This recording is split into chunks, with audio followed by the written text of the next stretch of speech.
halo saudara, kembali lagi bersama saya Evi Kartika dalam acara Bincang Velox. Seperti yang kita ketahui bahwa RUU BPIP saat ini sudah masuk ke dalam prolegnas 2021. Akan tetapi masih saja ada pro kontra terkait RUU tersebut. Untuk itu, mampukah kita wujudkan negara berdaulat dengan ideologi Pancasila melalui RUU BPIP? Saat ini sudah ada bersama dengan saya Kang Gastro selaku Budewan. Selamat datang Kang di Velox TV. Selamat datang, terima kasih Mbak Evi. Baik Kang, mungkin saya mau tanya, menurut pandangan Kang Gastro pribadi, apa sih kira-kira urgensi RUU BPIP? Kenapa perlu ada payung hukum untuk undang-undang tersebut? Ya, menurut saya BPIP ini kan suatu lembaga yang sangat strategis ya, karena BPIP ini bergerak untuk pengokohan, penanaman, penguatan ideologi Pancasila, sesuatu hal yang sangat penting Mbak Evi. Maka kalau BPIP ini tidak punya pijakan hukum yang jelas, ini ya gimana kerjanya, nggak punya payung hukum yang jelas. Sementara hal-hal yang seperti pembantu rumah tangga aja diusulkan punya undang-undang. Hal-hal yang profesi-profesi yang lain aja punya undang-undang. Nah, sementara BPIP ini bicara punya otoritas, diberi kewenangan untuk mengawal, menanamkan, mensosialisasikan Pancasila. Maka kalau BPIP tidak punya payung hukum yang jelas, ya dia tidak akan bisa bergerak, berjalan, dan berfungsi secara efektif, gitu ya. Meskipun menurut saya undang-undang itu bukan segala-galanya, karena nanti di bawah undang-undang juga ada pelaku, ada sistem masyarakat dan lain sebagainya. Tetapi undang-undang ini kan menjadi pijakan, standing legal position, ketika seseorang atau institusi menjalankan fungsinya, menjalankan amanatnya sesuai yang sudah ditetapkan undang-undang itu. Gitu kira-kira Mbak Evi. Baik, tadi kan katanya RUU BPIP untuk menanamkan, mengawal Pancasila dan lain-lain. Ya. Kemudian kenapa masih banyak pro kontra di masyarakat terkait RUU tersebut? Ya, ini satu. Bisa juga pro kontra ini karena orang tidak paham, belum mengerti fungsi, peran, dan manfaat dari undang-undang terhadap BPIP itu. Nah, gitu kan. Karena tidak paham, maka perlu dipahamkan, perlu dijelaskan. Nah, yang repot itu tidak paham, orang salah paham, dikasih paham yang salah. Nah, artinya kan jadi melenceng kemana-mana. Nah, maka kalau memang ini belum paham, ya harus dipahamkan dengan dialog, ya, dengan tukar pikiran, dengan membangun argumen-argumen yang sampai orang itu bisa paham dan bisa menerima tentang pentingnya undang-undang mengenai BPIP ini. Yang kedua, ada orang sudah paham, gitu ya, tetapi dengan sengaja memanfaatkan karena ada kepentingan-kepentingan, gitu. Dia tahu bahwa ini kalau undang-undang BPIP ini akan terjadi, gerakan dia atau kepentingan dia akan terganggu, gitu. Nah, sehingga ini yang disebut dengan kelompok kepentingan. Ini juga kurang setuju atau barangkali menolak terhadap BPIP ini, gitu ya. Tapi semuanya ini kan kita pijakannya pada kepentingan bangsa dan negara, bukan pada kepentingan kelompok, bukan pada kepentingan individu, bukan pada kepentingan komunitas. Seluruh kepentingan kelompok, individu, komunitas, dan lain sebagainya ini harus berdiri di atas fondasi dan landasan kepentingan bangsa dan negara. Jadi kalau ditanya kok masih kontroversi Mas, nah di sini ini apa aja dikontroversikan, orang pacaran aja dikontroversikan, apalagi hal sepenting BPIP ini. Nah, tapi kita juga tidak boleh hanya gara-gara kontroversi kemudian kita kemudian memending atau apa ya, tapi kita harus dudukkan kontroversi ini di atas kepentingan bangsa dan negara ini. Itu prinsipnya seperti itu, Mbak. Ya Kang, tapi ada beberapa pihak yang menyatakan justru dengan adanya RUU BPIP ini akan membahayakan demokrasi di Indonesia. Kira-kira bagaimana ini Kang? Yang membahayakan demokrasi itu bukan RUU tapi kelakuan orang, gitu loh. Undang-undangnya sudah demokratis, undang-undangnya sudah terbuka, kelakuan orangnya kalau masih dia otoriter, masih bisa melanggar ya. Nah, ini bagi kaum moralis seperti itu pikiran ini saya sendiri. Jadi itu satu. Yang kedua, bahwa negara ini kan harus diatur, Mbak, gitu loh. Jadi negara sedemokratis Amerika aja juga ada undang-undang untuk mengatur posisi ideologi negara tidak boleh diganggu. Misalnya ada undang-undang Security Act, Internal Security Act yang ada di Singapura, yang ada di itu malah lebih sadis, Mbak, gitu loh. Dan saya pikir undang-undang BPIP ini jauh lebih demokratis, jauh lebih terbuka, gitu ya. Nah, makanya kalau dianggap bahwa ini akan mengancam demokrasi, demokrasi itu tidak akan terancam dengan lahirnya undang-undang. Karena undang-undang ini juga dibentuk dalam rangka melindungi demokrasi itu sendiri. Kalau misalnya ada undang-undang BPIP, misalnya khawatir nanti akan disalahgunakan. Loh kan ada mekanisme kontrol di DPR, ada mekanisme kontrol di masyarakat, ada mekanisme kontrol di lembaga-lembaga sosial yang lainnya. Itu fungsinya. Jadi, wah ini terlalu memberikan kewenangan yang berlebihan undang-undang ini kepada aparat. Oke, it's okay. Taruhlah dia khawatir seperti itu. Tapi kan masyarakat juga punya hak kontrol melalui DPR kalau itu terjadi abuse of power misalnya. Masyarakat juga punya hak untuk mengkoreksi itu, ada banyaklah misalnya peradilan kalau sudah sampai ada mekanisme-mekanisme yang lain yang digunakan untuk mengontrol supaya penggunaan undang-undang ini tidak terjadi abuse of power. Di kita itu banyak mekanismenya. Jadi jangan dengan dalih, wah ini mengancam demokrasi, wah ini mengancam kebebasan, wah ini mengancam ini itu. Ya semua undang-undang, semua hukum itu prinsipnya membatasi, Mbak. Jadi kalau nggak mau dibatasi ya nggak ada hukum namanya, gitu loh. Mau hukum acara pidana, hukum acara perdata, hukum apapun, undang-undang apapun sifatnya mesti restriktif. Nah kalau nggak mau restriktif ya demokrasi ya bukan berarti tanpa aturan, tanpa hukum. Nah makanya kalau ada kekhawatiran bahwa wah undang-undang BPIP ini nanti akan mengancam demokrasi, menimbulkan tafsir tunggal, wah seolah-olah negara yang berhak menafsirkan Pancasila. Apa iya? Itu ya nanti dibahas dong di undang-undangnya itu, jangan ditolak dulu gitu loh menurut saya. Tapi prinsipnya undang-undang ini penting, soal isinya kita rundingkan. Yang penting ini ideologi Pancasila ini bisa terjaga, terselamatkan dan diamalkan secara baik bagi seluruh warga Indonesia. Gitu. Ya Kang, tadi kan disebut ya bahwa sebenarnya bukan undang-undangnya tapi perilakunya yang otoriter, salah satunya. Bukankah ini justru yang terasa otoriter? Masyarakat menolak tapi pemerintah tetap memajukan ke prolegnas. Loh, ya dilihat dulu Mbak, masyarakat ini masyarakat yang mana? Jangan hanya sekelompok orang mengatasnamakan masyarakat kemudian dibilang, wah ini berarti otoriter ini, masa sudah ditolak masih dipaksakan. Enggak dong, kita melihatnya jangan seperti itu. Nah, gini Mbak ya, di Indonesia ini kadang ya intelektualnya, ya pengamatnya, ya siapanya, semuanya itu ya bicara semuanya mengatasnamakan rakyat, atasnamakan demokrasi. Kadang saya itu berpikir jangan-jangan yang mereka omongkan tentang Indonesia ini cuma imajinasi dia tentang Indonesia, bukan the real Indonesia. Yang diomongkan rakyat itu sebetulnya bukan rakyat, tapi imajinasi dia tentang rakyat gitu. Jadi di Indonesia ini Mbak, kalau kita berpikir masyarakatnya itu sangat beragam, masyarakatnya itu sangat banyak. Mulai dari yang secara kultural juga ada sekian ratus bahasa, sekian ratus tradisi. Itu dari segi kulturalnya. Saya yang justru lebih penting dan jarang dibicarakan orang itu adalah taraf perkembangan sosialnya. Itu juga beragam.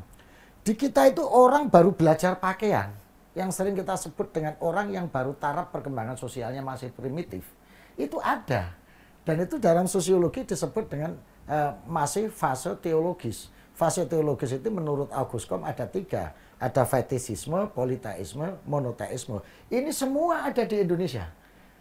Baru bergeser ke fase metafisis. Kalau fase-fase perkembangan sosial kan seperti itu. Baru bergeser ke fase modernis, positivistik. Ini ketiga-tiganya ada di kita. Maka kalau cara pandang kita hanya merujuk pada cara pandang masyarakat yang sudah positivistik, modern, rasionalistik, berarti sampai mengabaikan yang ini. Padahal ini hidup dalam satu bangsa.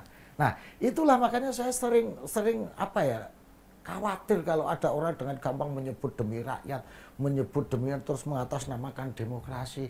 Lu rakyat kita itu fasenya tuh mulai dari yang baru belajar pakaian sampai yang sudah jadi bagian dari transnational class main internet itu ada.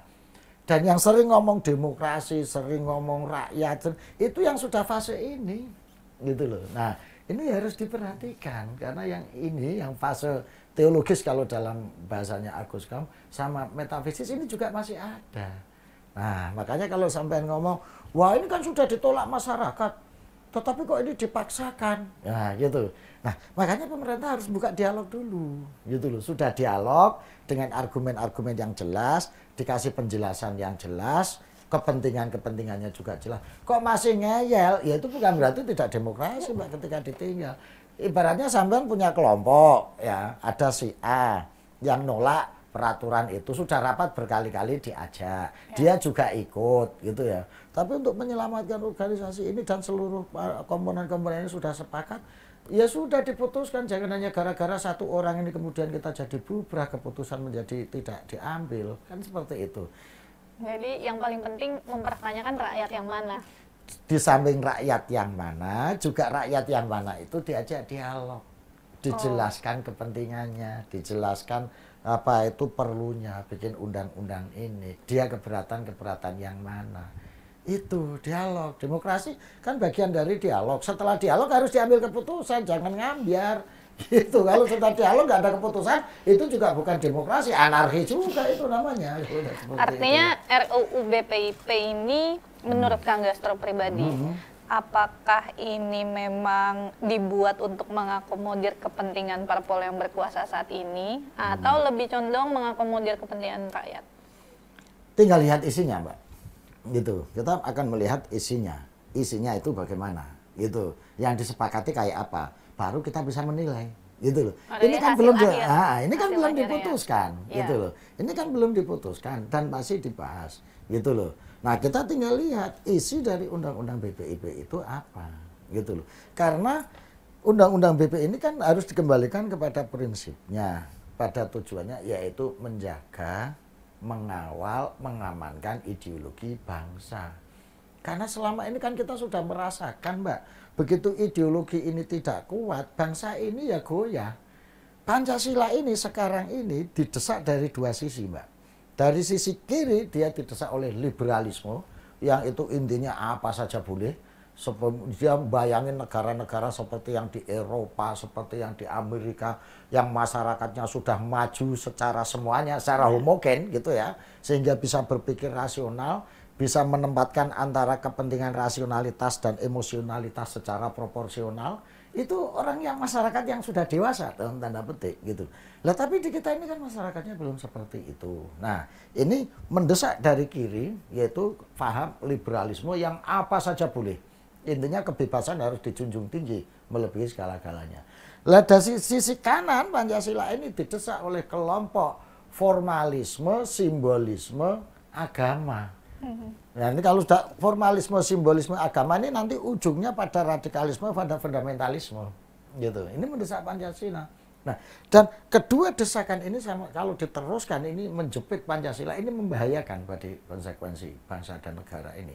Makanya disinilah perlunya dibuat undang-undang BPIP yang bisa memperkuat terhadap posisi ideologis Pancasila, sehingga Pancasila ini menjadi laku hidup. Jadi kalau nanti seandainya undang-undang ini dibuat, isinya yang harus mengarahkan betul-betul bisa menjadikan Pancasila itu sebagai laku hidup, bukan semata-mata jargon, bukan semata-mata alat politik, bukan semata-mata alat legitimasi kekuasaan, tapi Pancasila built-in, embedded, terbangun dalam diri pribadi, perilaku manusia. Makanya saya sering menyebutkan bahwa perlu ada pembudayaan Pancasila. Supaya Pancasila ini menjadi budaya. Kalau jadi budaya kan artinya dia jadi laku hidup, Mbak. Survei terakhir menunjukkan, misalnya di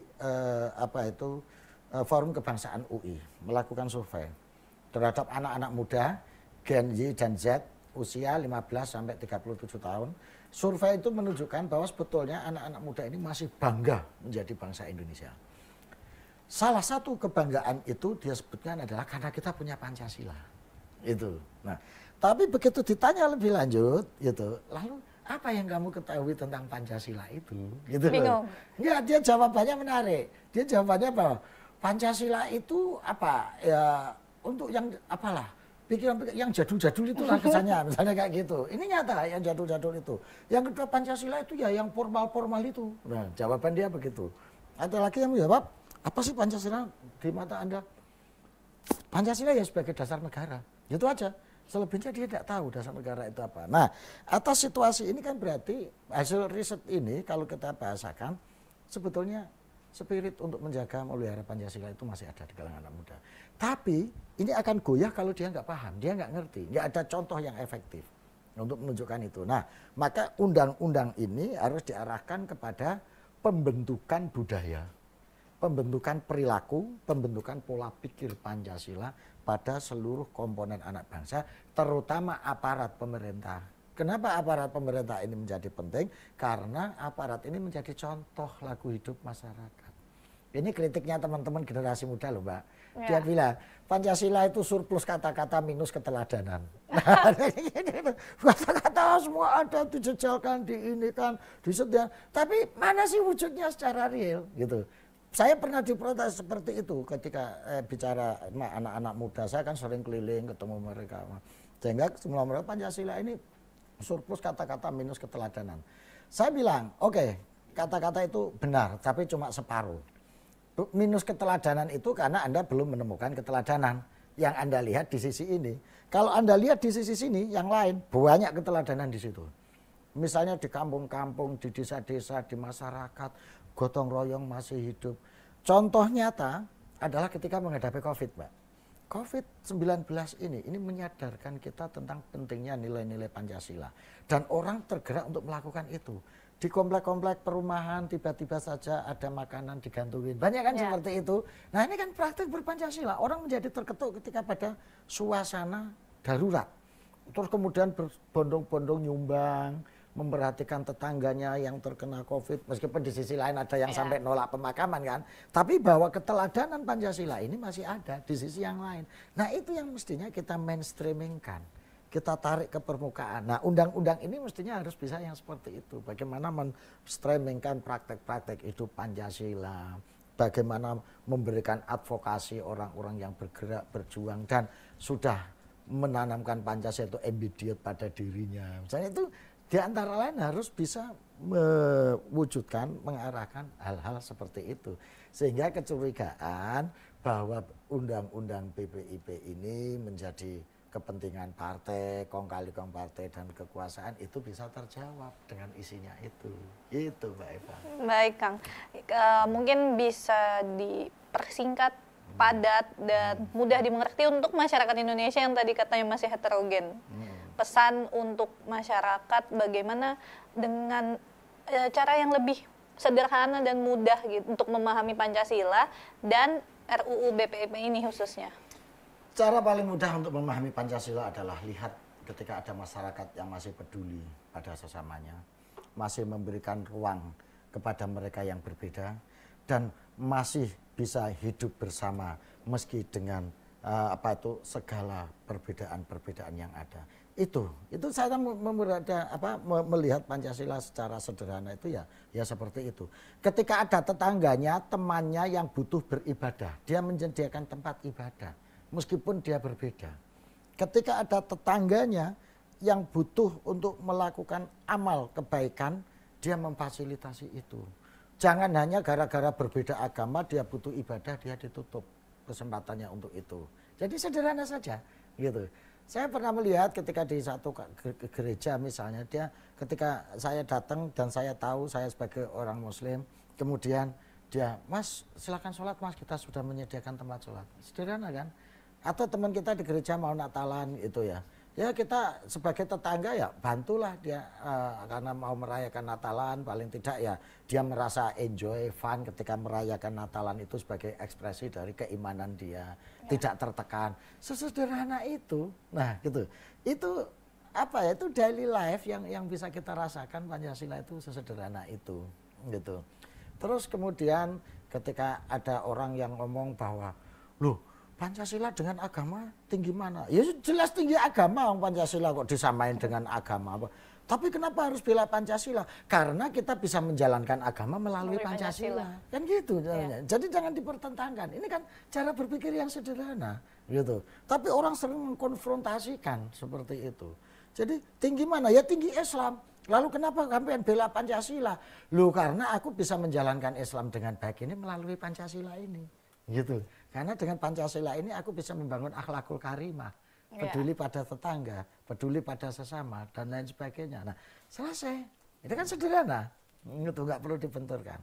Kaitannya dengan undang-undang BPIP, ya silahkan kalau masih ada kontroversi, ditampung, didialogkan sampai batas waktu tertentu. Karena kita bernegara ini juga, berpolitik ini juga ada sistemnya, ada mekanisme. Gunakan semua itu sehingga tidak menyalahi aturan-aturan dan prinsip-prinsip demokrasi yang ada. Setelah itu ditempuh, dilalui, ya diputuskan, gitu. Jangan gara-gara atas nama demokrasi tapi nggak bikin apa-apa, karena mampu menampung kemauan semua orang, kan gitu. Gitu, Mbak. Baik, terima kasih Kang Gastro untuk pandangan-pandangannya. Sama-sama Mbak Evi. Semoga berguna dan Padahal dapat saya diserap. Nggak memandang apa-apa loh Mbak tadi dari tadi. Jadi tayang tadi apa? Pesan kesan? Pikiran-pikiran saya aja pikiran. tadi. Unek-unek. Ya nggak apa-apa, pandangan guyon-guyon. Baik, terima kasih Kang. Pesan anak muda adalah Pancasila surplus kata-kata minus keteladanan. Sehingga daripada kita meributkan hal yang itu-itu saja dan terprovokasi, lebih baik bersatu untuk mewujudkan negara berdaulat melalui ideologi Pancasila apapun medianya. Saya Evi Kartika, sampai jumpa dalam Bincang Velog selanjutnya.